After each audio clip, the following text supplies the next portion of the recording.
안녕하세요. 현장 브리핑의 강지영입니다. 코로나 감염이 지속되고 있는 가운데 요양시설의 집단 감염도 끊이지 않고 있습니다. 이곳에서 어르신들과 밀접 접촉하는 요양보호사들 또한 이러한 감염 위험에 고스란히 노출될 수밖에 없는 상황인데요. 현장의 상황은 얼마나 심각한 건지 직접 들어보겠습니다. 요양보호사들의 목소리는 아무것도 준비되지 않았고 지금도 아무것도 준비하고 있지 않다는 것으로 요약이 됩니다. 그 결과가 바로 전국적인 요양시설 집단 감염이고 요양보호사의 코로나 감염 산재 1위입니다. 요양노동 현장 안전 정부 서울시가 책임져라!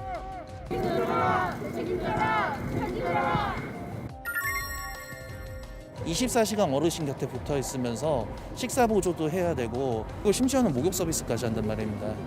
어떻게 보면 병원에 있는 간호 인력보다도 이 사람 자체에 대한 신체 접촉은 훨씬 많이 발생한다고밖에 볼 수 없어요.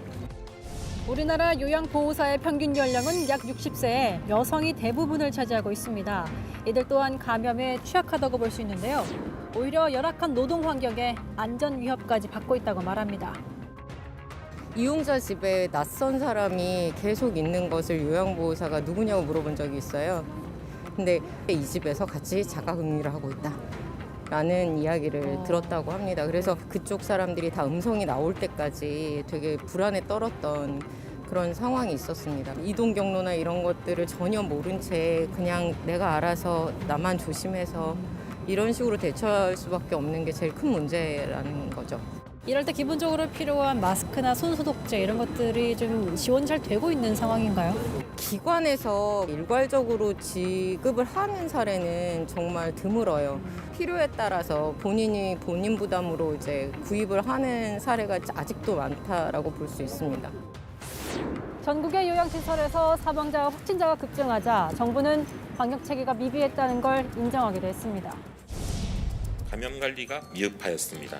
또한 적시에 의료자원과 전원병상이 지원되지 않은 점이 상황을 악화시킨 주요한 원인이었습니다.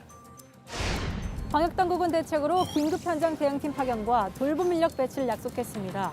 서울시는 이에 맞춰서 요양보호사가 입소에 돌봄을 제공하는 긴급 돌봄 사업을 시작했는데요. 문제는 여기서 드러났습니다.